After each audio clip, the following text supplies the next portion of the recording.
So we're here in San Beda University, cutting classes.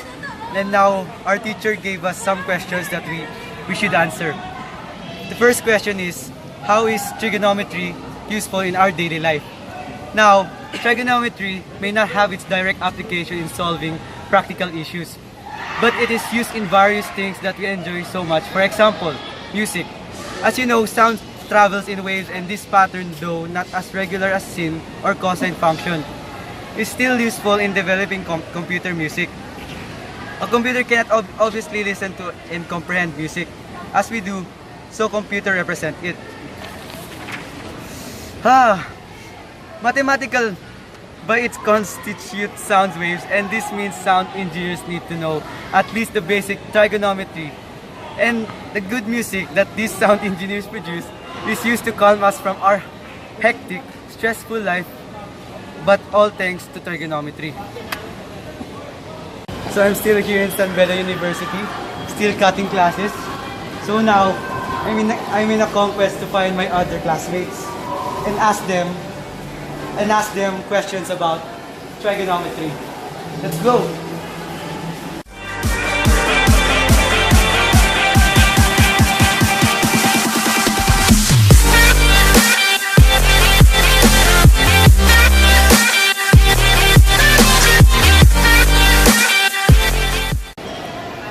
Is that Alea? I wonder what she's doing. Who's that Pokemon? Let's go and find out. By the way guys, he's my classmate, Reinielle Alea, aka Yao Ming. And he's very ill-tempered because he suffers from chronic dwarfism. So watch out guys. We're closing on him right now. Hey Alea! What? What are you doing here? I'm just saying the Lord and I. What? Okay, so let me ask you a question. Sure. How do the knowledge trigonometry be helpful for the next generation? Math has been present since the 3rd century BC and discovered different ways to manipulate numbers such as the study of angles and side of shapes, trigonometry. And as years passed, this study had grown into much more complex and used by a lot of people nowadays. Trigonometry helped so much people in our generation to come up and discover the things around us, and as we look to our situation in our generation, trigonometry can help the next generation as the way it helped us. It is a big help for the improvement of our society and as an individual to learn about the measurements of the shapes. Oh, that's so interesting. Okay, so do you want to come with me in my next journey? No, I'm busy with my golden lion. A few moments later. So guys, I'm so very tired. I have to find a spot for me to rest. I think the trees in the Jubilee Garden is good. Let's go.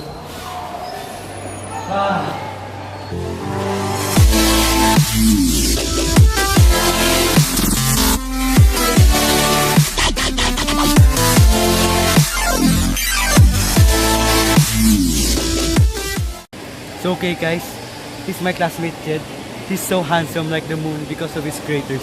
Let's go check him out. Hindi mo na makikita sa sariling pangangatawan ng tao, sa mukha ng tao. Oh, oh Jed! Oh!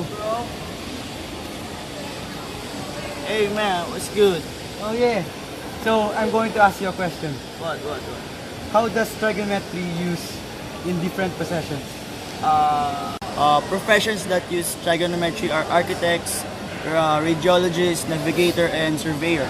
Firstly, architects use trigonometry to calculate the distances and forces related to diagonal elements. Secondly, radiologists use trigonometry in medical fields through medical imaging, through CAT scans, and ultrasound. Oh, that's so interesting. But can you add some more? Yes. Lastly, surveyor use tangent function often to figure out the distance across a river or canyon to figure out the total distance surveyed. That's all. Wow! Oh Jed, that's so interesting. I'll be leaving now. See you, bro. Yeah. Here. A few moments later. That's good water. So let's continue our journey, finding my other classmates to ask them some other questions. Let's go.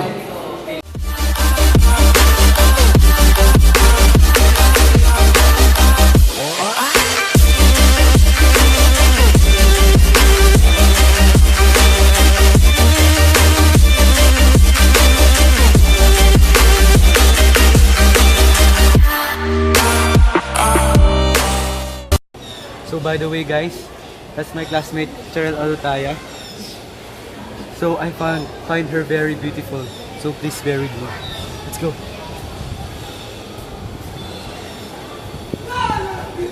Oh, hi Charelle. Hello, Anna. What are you doing here? I'm just doing my research. So I'm going to ask you some questions about trigonometry. Oh, sure. It's about you. So how does trigonometry make life better?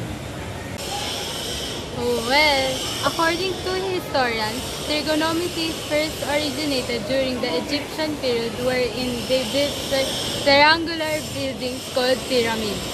Trigonometry had developed over the years and has been applied to engineering, astronomy, architecture, radiology, and criminology.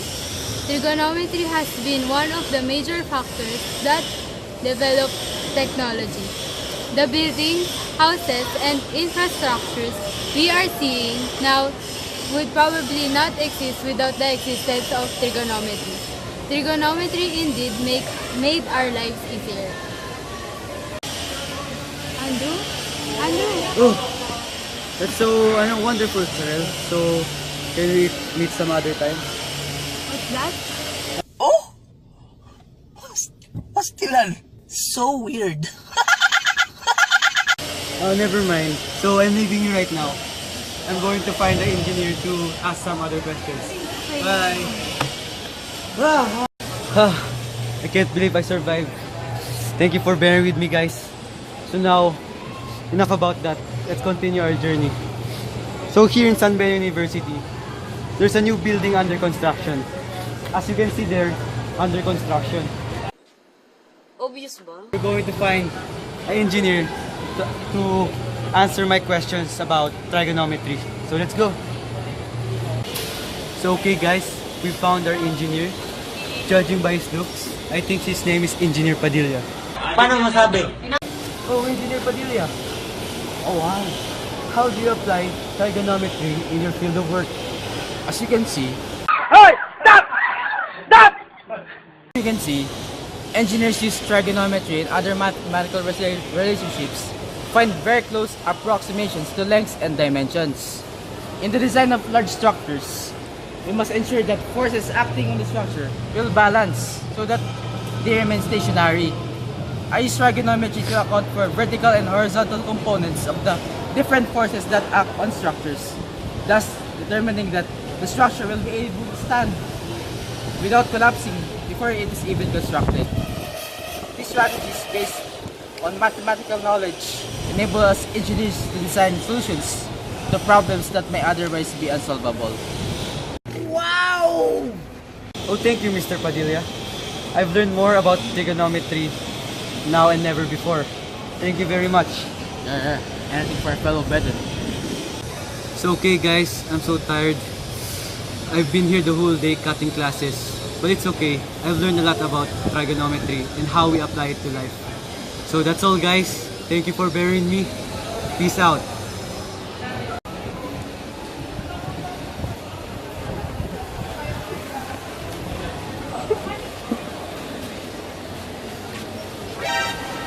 Where am I?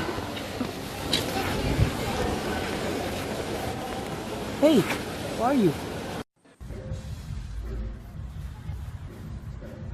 Am I talking to me? Tingnan mo, oh.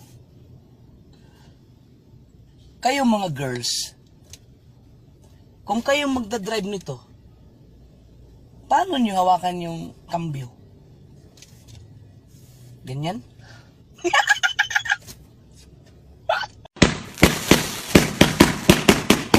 Happy New Year!